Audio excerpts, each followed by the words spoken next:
आगे class 12th का lecture number 2 लेके आए हैं, जहां पर हम क्या पढ़ा रहे हैं, आगे की फर्दर सीरीज शुरू कर रहे हैं, जहां पर हम पढ़ा रहे हैं additivity of charge, additivity of charge, आवेश की योज्यता।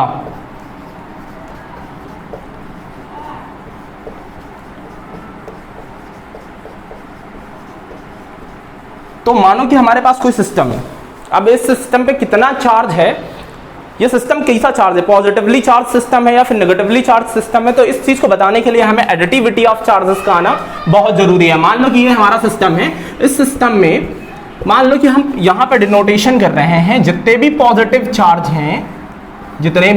चार्ज हैं उनको हम डिनोट कर रहे हैं Pe से, नेगेटिव चार्ज को हम डिनोट कर रहे हैं Ne से, नेगेटिव चार्ज को हम किससे डिनोट कर रहे हैं, Ne से।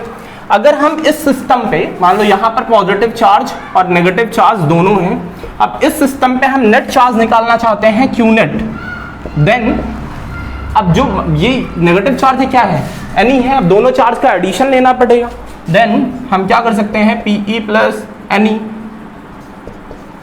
पॉजिटिव नेगेटिव क्या होगा, नेगेटिव, तो Pe माइनस Ne। अब E कॉमन करते हैं तो P माइनस N E। अगर P की वैल्यू मच ग्रेटर देन है N से, मतलब P बहुत बड़ा है N से, ठीक है, पॉजिटिव चार्ज ज्यादा है सिस्टम में, ठीक है, तो ये सिस्टम कैसा होगा, पॉजिटिवली चार्ज, सिस्टम कैसा होगा, पॉजिटिवली चार्ज। देन अगर N की वैल्यू बहुत बड़ी है P से, देन सिस्टम कैसा होगा, नेगेटिवली चार्ज। तो इस चीज का हम यूज करके ये बता सकते हैं कि कोई सिस्टम पॉजिटिवली चार्ज है या फिर नेगेटिवली चार्ज, ठीक है। एक एग्जांपल लेते हैं, एग्जांपल मान लो कि इस सिस्टम पे P इज इक्वल टू कितना है, 6, N इज इक्वल टू कितना है, 2। देन अगर हम कैलकुलेट करें net charge Q net, then 6 minus 2E, P की जगह पर 6 पुटअप किया, N की जगह पर 2, 6 माइनस 2 कितना आया, 4E। मतलब ये क्या, ये टर्म क्या डिटरमाइन कर रहा है कि जो बॉडी है वो क्या है, पॉजिटिवली चार्ज है। अगर N इज इक्वल टू 6 है तो P इज इक्वल टू कितना है, 2। देन अगर Q नेट यहां कैलकुलेट करें, देन 2 माइनस 6 E, ठीक है, यहां वैल्यू पुटअप कर दी, P की जगह पर पुट किया 2, N की जगह पर कितना पुट किया, 6, तो ये क्या हुआ, E।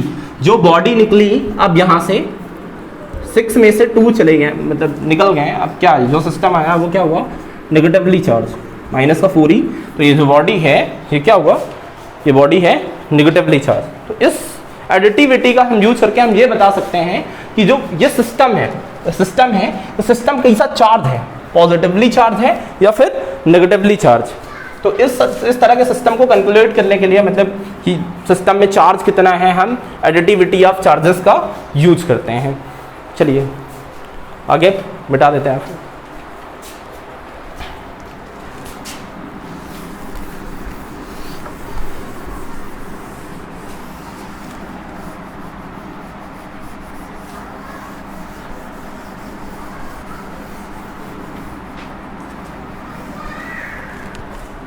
आगे बात करते हैं इनवेरियंस ऑफ चार्ज,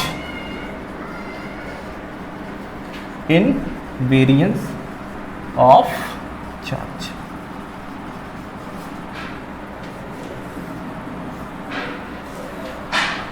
तो इनवेरियंस ऑफ चार्ज आवेश की निश्चरता, आवेश की निश्चरता, मतलब चार्ज में वेरिएशन नहीं होता। कहने का मतलब यह है कि चार्ज में वेरिएशन नहीं होता, ठीक है। चार्ज में वेरिएशन कैसे नहीं होता, जैसे सपोज कर लीजिए मास क्या होता है, m is equal to m not over under root 1 minus v square over c square. m not कहाँ है, यहाँ पे रेस्ट मास। तो लगभग सभी बॉडी का m is equal to m not होता है। अगर यहाँ पर v is equal to c हो जाता है, जैसे फर्दर क्लासेस में पढ़ाया जा चुका है, लेक्चर में पढ़ाया जा चुका है कि यहाँ पर m अनडिफाइंड हो जाता है अगर v is equal to c हो गया तो। बट चार्ज में ऐसा नहीं है, चार्ज में q rest is equal to q motion, ठीक है। चार्ज में ऐसा नहीं है, चार्ज रेस्ट हो चाहे मोशन, चार्ज चाहे रेस्ट में हो चाहे मोशन, चार्ज में कोई इफेक्ट आने वाला नहीं है, मास की तरह कोई इफेक्ट नहीं आता। और चार्ज और मास लगभग ये पहले से पता है कि ये दोनों क्या हैं, इंट्रिंसिक प्रॉपर्टी हैं, ठीक है।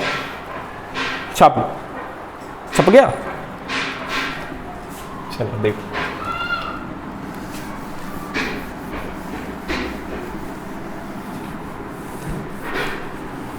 आगे। तो बात करते हैं कूलम्स लॉ की, सबसे इंपॉर्टेंट, भयंकर भयंकर भयंकर मोस्ट इंपॉर्टेंट, BBIMP। क्यों फ्रेंड्स, BB इंपॉर्टेंट, चलो देखो है ना, मतलब ये सिस्टम अब आगे बात करते हैं। चलो कूलम्स लॉ की, कूलम्स लॉ। अब इस लॉ के लिए सबसे पहले आपको पॉइंट 4 समझना पड़ेगा, है ना। ये वैलिड, दरअसल कूलाम का नियम, कूलाम का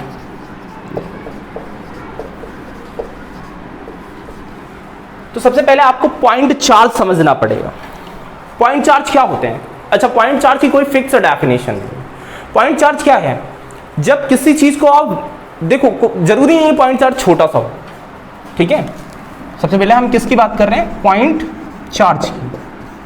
पॉइंट चार्ज जैसे हम क्या कहते हैं, बिंदु आवेश। क्या की बात कर रहे हैं? बिंदु आवेश। जरूरी नहीं है पॉइंट चार्ज छोटा हो, है ना। मतलब दो नन्हे मुन्ने से बच्चे ले लिया, मतलब छोटे छोटे, है ना। तो जरूरी नहीं है पॉइंट चार्ज छोटा हो, मतलब किसी भी चीज को आप मेजर करो। सोचो इतनी बड़ी बॉल है, अब सोचो जहां से देख रहे हैं तो ये सोचो इतनी, ये पूरा सा स्फीयर है हमारा, ठीक है। अब इसे यहां से मेजर कर रहे हैं, इसे मेजर कर रहे हैं, तो यहां से जैसा ये इतनी दूर से स्फीयर हमें क्या, मान लो ये स्फीयर पड़ा है तो इतनी दूर से हमें बड़ा दिख रहा है, ठीक है। बट अगर सोचो इस स्फीयर को हम 1 किलोमीटर दूर से देखें तो ये स्फीयर एकदम छोटे से पॉइंट की तरह बिहेव करेगा। मतलब कोई भी बॉडी अगर ज्यादा दूर से देखी जाए तो वो पॉइंट की तरह बिहेव करती है, ठीक है। तो इसी चीज को हम क्या कहते हैं? Point charge. वैसे कोई विशेष डेफिनेशन है नहीं इसकी कि मतलब कोई डेफिनेशन बताई जा सके कि रियलिटी में कोई डेफिनेशन है, ठीक है। मतलब ऐसा बोलने को बोल देते हैं कि जो पॉइंट चार्ज होता है, पूरी तरह सही नहीं है लेकिन बोलने को बोल देते हैं कि पॉइंट चार्ज जो होता है, जब किसी चीज की डायमेंशन के रिस्पेक्ट में, ठीक है, जो चार्ज हो क्या हो? वेरी स्मॉल हो। चार्ज जो हो वेरी स्मॉल, मतलब सोचो किसी चीज के डायमेंशन में चार्ज जो है एकदम बहुत बहुत बहुत सा छोटा है, तो उस चीज को हम क्या बुलाते हैं? पॉइंट चार्ज, ठीक है। क्या बुलाते हैं? Point charge. तो गुलाम साहब आए, इन्होंने बोला देखो ये लॉ वैलिड कब कब, चलो लिमिटेशंस बाद में समझते हैं, पहले हम यही समझते हैं कि ये लॉ क्या है। मान लो कि ये अपना एक चार्ज है, मान लो एक चार्ज क्या है? Q1, दूसरा चार्ज पॉइंट चार्ज है Q2, ठीक है। ये दिखने में बड़े लग रहे हैं लेकिन ये पॉइंट चार्ज है बहुत छोटे छोटे, एकदम नन्हे मुन्ने से, ठीक है। अब मान लो इनकी बीच की डिस्टेंस कितनी है? R है। इनकी बीच की डिस्टेंस R बहुत बहुत बहुत वेरी स्मॉल है। R क्या है? बहुत बहुत बहुत ज्यादा स्मॉल है, डिस्टेंस बहुत छोटी है। अब यह डिस्टेंस इतनी ज्यादा छोटी है कि अब इनकी वजह से, इस डिस्टेंस छोटी होने की वजह से इन दो चार्जेस पे, जो 2 पॉइंट चार्ज है, इन पे फोर्स लगने लगा। अब एक फोर्स, अगर सोचो ये चार्ज एक जैसे हैं, ठीक है, चार्ज कैसे हैं? मान लो एक जैसे हैं, चार्ज का नेचर सेम है, सेम नेचर के चार्ज है, ठीक है। जो सेम नेचर के चार्ज हैं तो इस चार्ज पे क्या लगने वाला है? मान लो कि ये चार्ज प्लस क्यू है, ठीक है। ये चार्ज कैसे हैं? प्लस क्यू, तो इन चार्ज में क्या होगा? रिपल्सन। इन चार्ज में क्या होगा? रिपल्सन। ठीक है, अगर एक चार्ज क्या है पॉजिटिव है और एक चार्ज क्या है नेगेटिव, तो इन चार्ज में क्या होगा अट्रैक्शन, इन चार्ज में क्या होने वाला है अट्रैक्शन। अब दो टाइप के चार्जेस हो सकते हैं, या तो ये चार्ज इसको रिपेल करेगा या फिर अट्रैक्ट करेगा। इट मींस या तो आकर्षित करेगा या तो प्रतिकर्षित करेगा। ठीक है,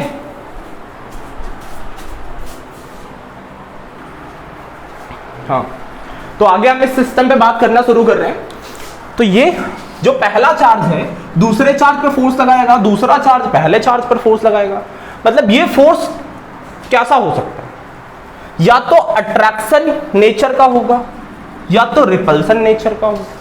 ये फोर्स दो टाइप का हो सकता है, या तो अट्रैक्ट करेगा या फिर रिपेल करेगा। ठीक है, तो इस फोर्स का नेचर कैसा होगा, या तो आकर्षण होगा या तो प्रतिकर्षण होगा।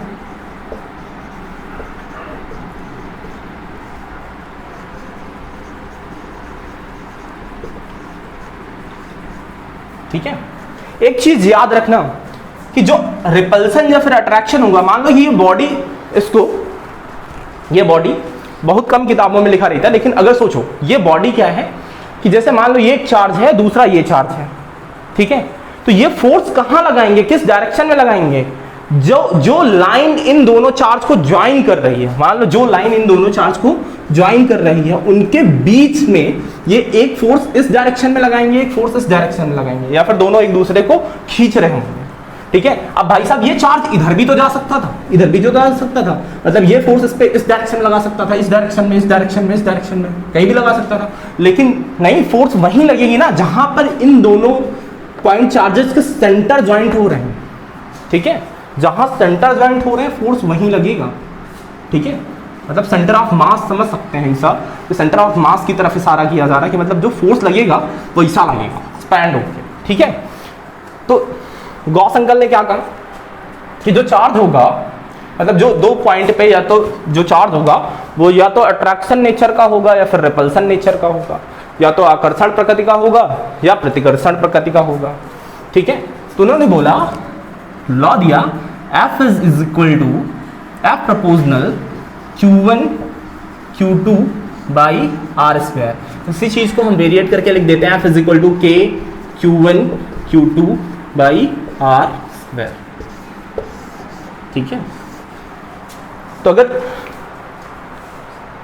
इस थ्योरम की बात करें, गॉस लॉ की बात करें, तो ये लॉ क्या है कि दो स्टैटिक चार्ज मतलब स्थिर बिंदु आवेश, दो स्थिर बिंदु आवेशों के बीच लगने वाला आकर्षण या प्रतिकर्षण बल उन दो आवेशों के गुणनफल के समानुपाती। फिर से समझो, दो आवेशों के बीच लगने वाला आकर्षण या प्रतिकर्षण बल, इट मींस अट्रैक्शन या फिर रिपल्सन फोर्स, उन दोनों जो चार्जेस हैं उनके प्रोडक्ट मतलब आवेशों के गुणनफल के समानुपाती तथा उनकी बीच की दूरी के वर्ग के व्युत्क्रमानुपाती होता है। ठीक है, इतना लंबा चौड़ा है, तो फिर भी ये समझ सकते हैं कि क्या है कि जो फोर्स होगा वो Q1 Q2 के प्रोडक्ट के क्या होगा, प्रोपोर्शनल होगा। ठीक है, मतलब सीधी तरीके से कहने का मीन क्या है कि जो फोर्स होगा वो Q1 और Q2 के प्रोडक्ट के क्या होगा, प्रोपोर्शनल, और जो ये फोर्स होगा वो डिस्टेंस के बीच की जो डिस्टेंस है इन पॉइंट चार्ज के, उसका क्या होगा, स्क्वायर टाइम। ठीक है, 1/स्क्वायर टाइम। ठीक है, कोई दिक्कत, चलो आगे देखते हैं। ठीक है, बता दूं, चलो 1 2 गया। चलो अब इसका प्रूफ देखते हैं। प्रूफ,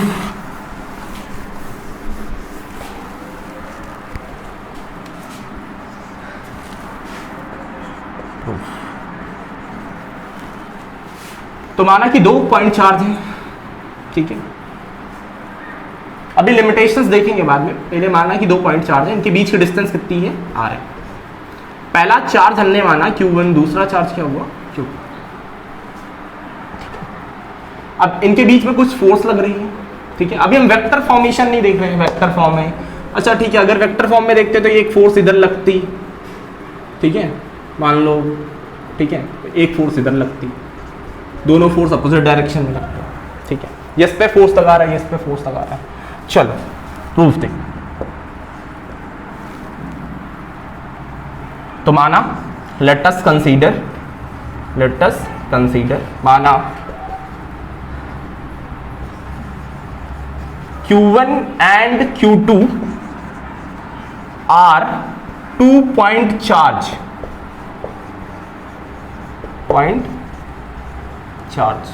जो Q1 Q2 है क्या, 2 पॉइंट चार्ज है, ठीक है। डिस्टेंस बिटवीन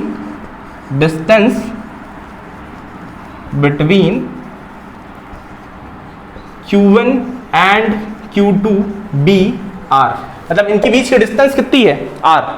माना Q1 Q2 दो बिंदु आवेश हैं जिनके बीच की दूरी क्या है, आर है, ठीक है। माना Q1 Q2 दो बिंदु आवेश हैं जिनके बीच की दूरी आर है, ठीक है। देन तब from Coulomb's law,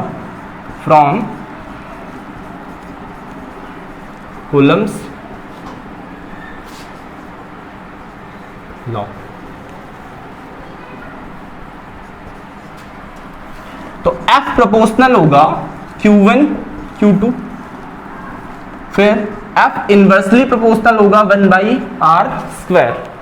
F proportional होगा Q1 Q2, F inversely proportional होगा 1/r स्क्वायर। ये बनी इक्वेशन नंबर फर्स्ट, ये बनी इक्वेशन नंबर 2।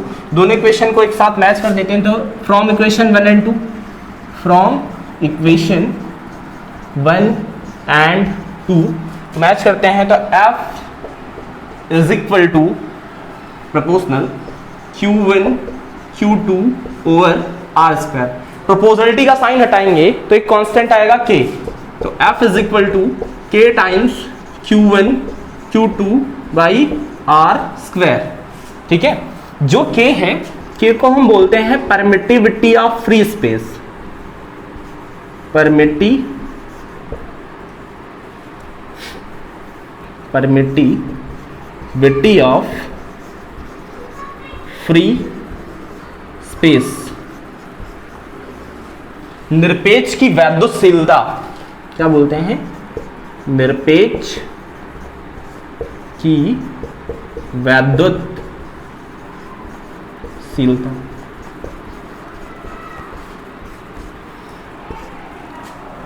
आगे हम इसका डिस्कशन कैपेसिटेंस चैप्टर में डिटेल से करेंगे कि ये क्या है परमिटिविटी ऑफ फ्री स्पेस।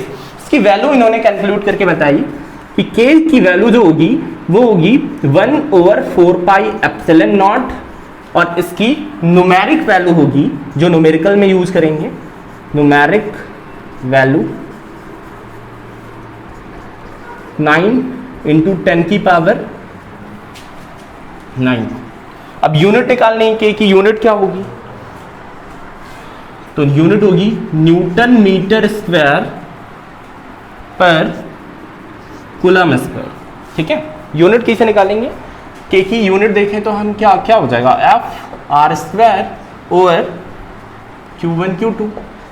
तो यहां से देखो फोर्स की unit newton, R metre square radius, ठीक है।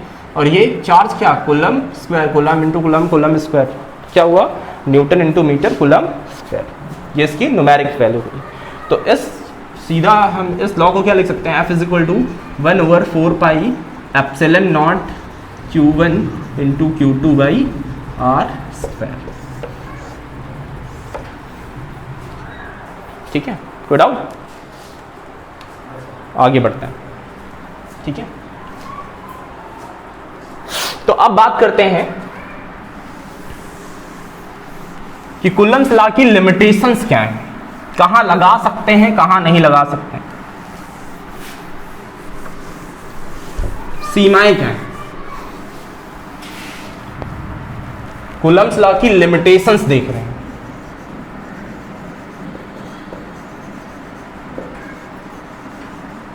सीमाएं, तो सबसे पहली सीमा है, जो बॉडी है या फिर जो पॉइंट चार्ज है, सॉरी, जो पॉइंट चार्ज है, पॉइंट चार्ज वो कहां पर रहने चाहिए, रेस्ट में रहने चाहिए, मोशन में अप्लाइड नहीं है, ठीक है।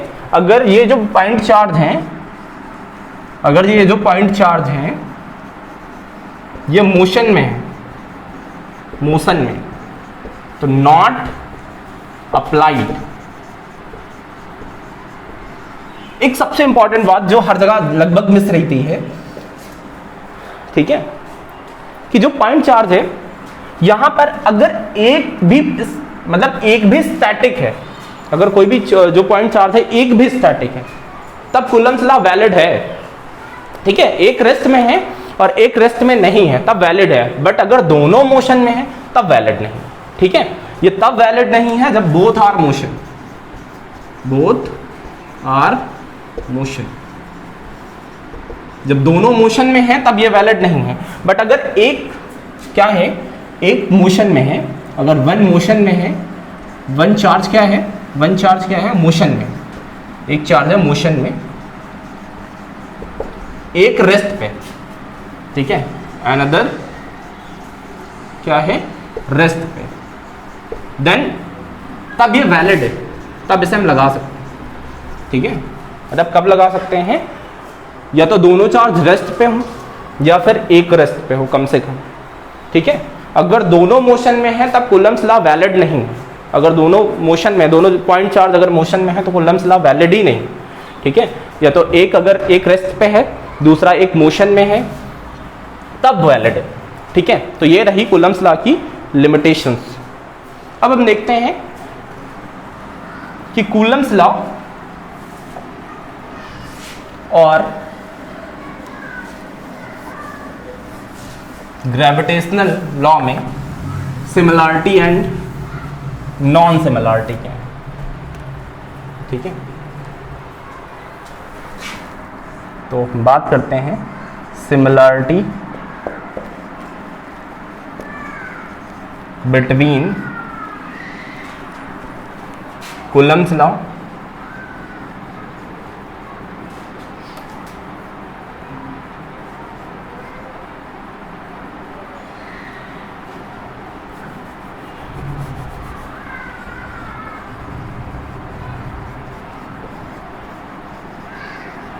and gravitational law।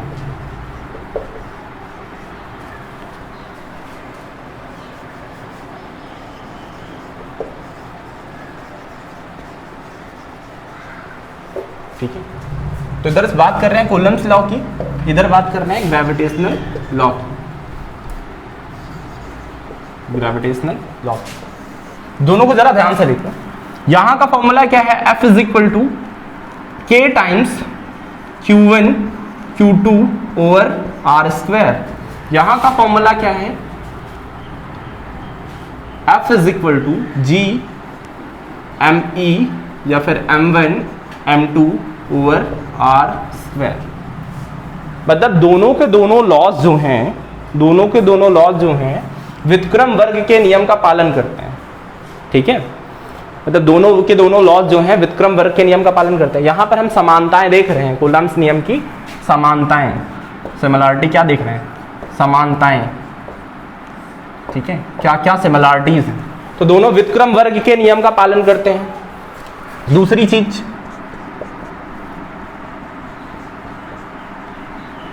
ठीक है। अब बात करते हैं, समानताएं देख ली, अब देखते हैं कि इनमें नॉन सिमिलरिटी क्या है, असमानताएं क्या है। नॉन सिमिलरिटी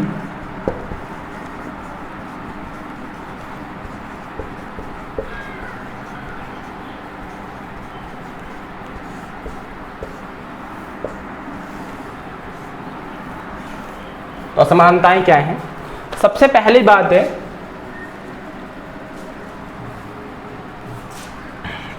इसे हम इलेक्ट्रोस्टैटिक फोर्स बोलते हैं, इसे हम ग्रेविटेशनल फोर्स बोलते हैं। तो electrostatic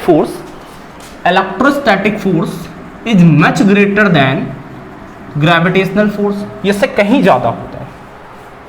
electrostatic force gravitational force से कहीं ज्यादा होता है। दूसरी चीज, अब ये कैसे ज्यादा होता है, क्योंकि दूसरी एक सबसे इंपॉर्टेंट बात पहले कर लेते हैं, फिर बात करते हैं कि Fe मीडियम पे डिपेंड करता है, मीडियम पे डिपेंड करता है।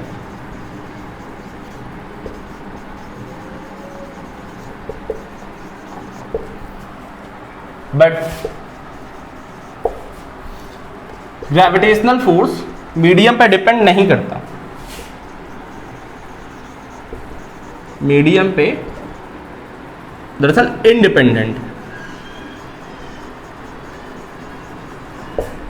ठीक है। मतलब क्या है कि कोई भी ऑब्जेक्ट चाहे जितनी भारी हो, कोई भी ऑब्जेक्ट चाहे जितनी भारी हो, ग्रेविटी उसे सेम न्यूमेरिक वैल्यू से, या फिर बोल सकते हैं सेम वेलोसिटी से नीचे की तरफ खींचती है, ठीक है। चाहे कोई भी चीज कितनी भारी हो, चाहे कोई भी चीज कितनी लोवेस्ट हो, मतलब कितनी भारी हो कितनी ना हो, उससे फर्क नहीं पड़ता है, उसे सेम वेलोसिटी से नीचे की तरफ खींचेगी। इस चीज को समझने के लिए हम एक एग्जांपल दे सकते हैं कि जैसे मान लो ये मार्कर है हमारे पास, ठीक है, और एक पॉलीथीन है, ठीक है, एक मार्कर है एक पॉलीथीन है, दोनों को हम एट अ टाइम छोड़ते हैं तो क्या होता है, मान लो ये पॉलीथीन है हमारे पास, एक मार्कर है, ठीक है, इनको हम एट अ टाइम छोड़ते हैं, तो एट अ टाइम छोड़ रहे हैं तो क्या हो रहा है, मार्कर पहले गिर रहा है, ये पॉलीथीन बाद में गिर रही है। तो ऐसा हो क्या रहा, दरअसल एयर फ्रिक्शन की वजह से। बट अगर इसको अगर हम यहाँ फिक्स कर दें, फिर इस पॉलीथीन को छोड़े, ठीक है, इस पॉलीथीन मार्कर को छोड़े, तो ये एट अ टाइम सरफेस पे गिर रहे हैं, देखो एट अ टाइम सरफेस पे गिर रहे हैं, कुछ हो नहीं रहा। या फिर इसको हम इसके ऊपर रख दें,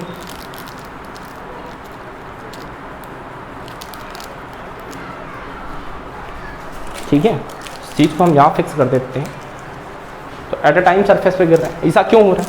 अगर सोचो ये स्लो गिरती है, ये फास्ट गिरती है, तो इसे इसका विरोध करना चाहिए कि ये स्लो गिरे, ठीक है। अगर ये फास्ट गिरता है तो इसे फास्ट लेके आना चाहिए, लेकिन दोनों एग्जैक्ट वही पोजीशन पे गिर रहे हैं। तो इसका मतलब क्या है कि ये मीडियम पे डिपेंड नहीं करता, ठीक है, मीडियम इंडिपेंडेंट, ठीक है। तो आगे बात करते हैं ग्राफ की।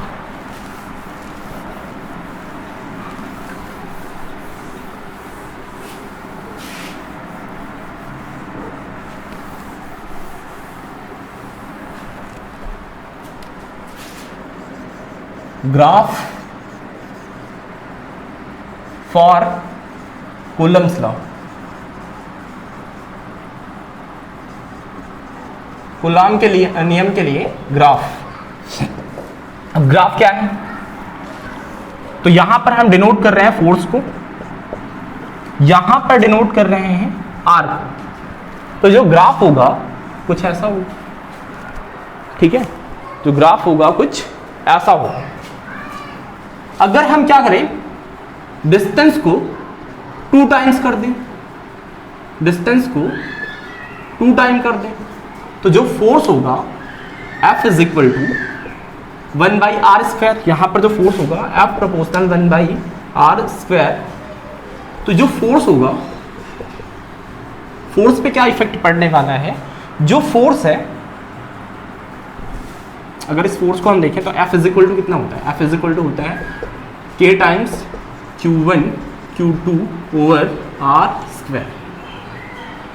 तो अगर हम r यहाँ पर r डैश मान लेते हैं इसको, अगर r²,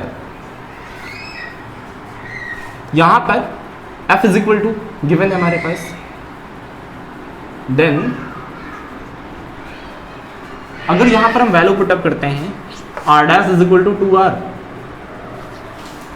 तो K times Q1 into Q2 over 4r²। जो फोर्स होगा, तो यहां पर ये क्या है, फोर्स ही तो है, तो ये कितना हुआ F/4। जो फोर्स है ये कितना है, फोर्स ही तो है, ठीक है। मान लो कि ये कुछ फोर्स है, जो भी फोर्स है, तो ये जो फोर्स है ये क्या हो जाएगी, 4 गुना कम हो जाएगी।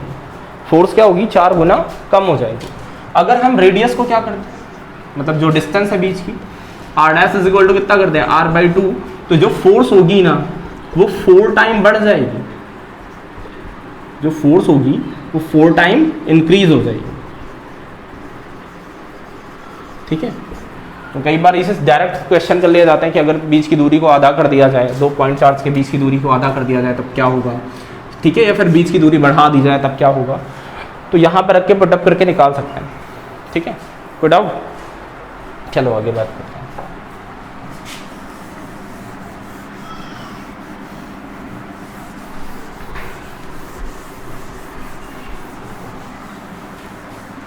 आगे हम देख रहे हैं Coulomb's law in vector form.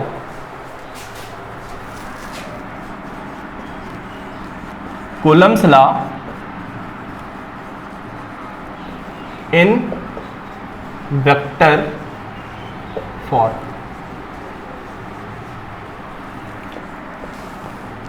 Coulomb का नियम किस रूप में देख रहे हैं? सदिश रूप में।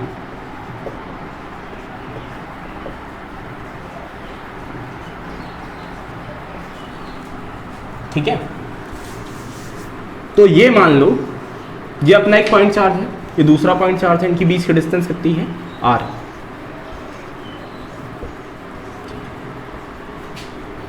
इसकी वजह से फोर्स यहां पर F, दूसरे की वजह से पहले पे फोर्स लग रहा है तो 2 1, यहां पर पहले की वजह से दूसरे पे फोर्स लग रहा है, सॉरी 1 2, यहां पर 2।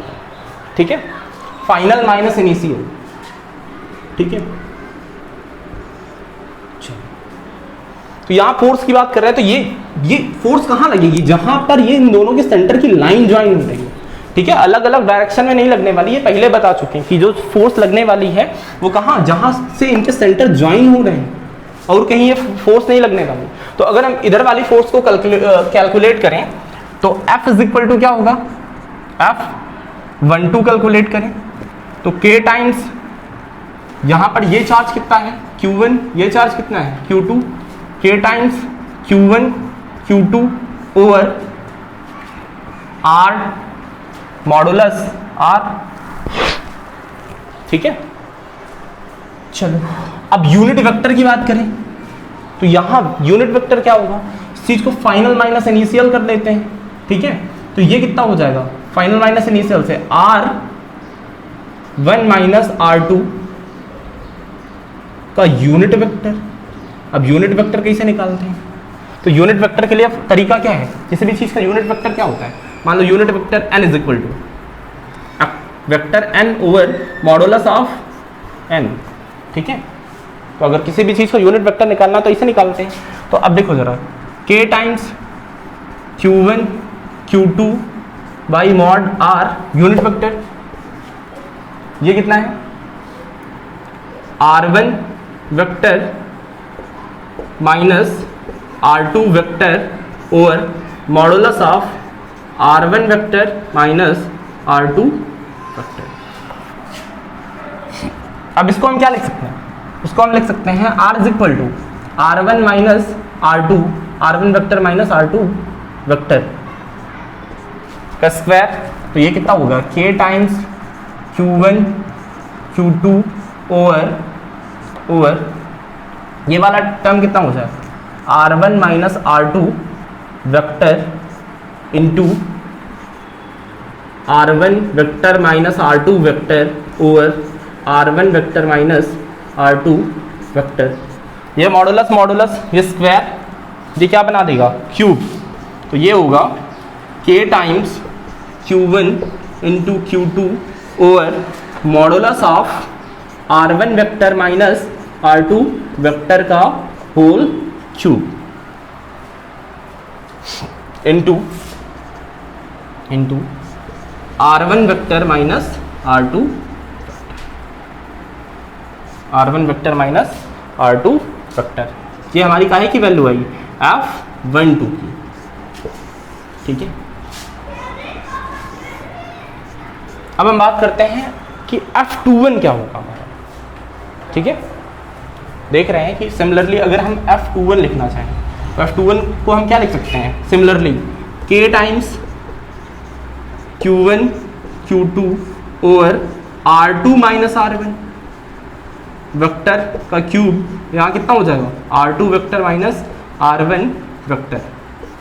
ठीक है, R2 vector minus R1 vector. तो अगर हम दोनों वेक्टर को देखें, ठीक है, तो ये क्या होगा? F12 is equal to negative F21। ठीक है, तो यही है हमारा Coulomb's law in vector form. ठीक है, यही हमारा। तो यहाँ पर क्या करना है? Final minus initial. मतलब जब यहाँ हम पहुंच रहे थे, फर्स्ट की वजह से दूसरे पे फोर्स लग रहा था, तो हमने क्या किया?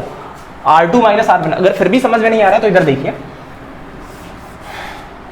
मान लो ये हमारा वेक्टर है, हम यहाँ पे पहुँचना चाहते हैं, ठीक है। तो ये मान लो कि हमारा क्या है R1, ये है R2, ये है R। तो R is equal to final R1 minus R2 vector, final vector minus initial vector, ठीक है, पढ़ा हुआ।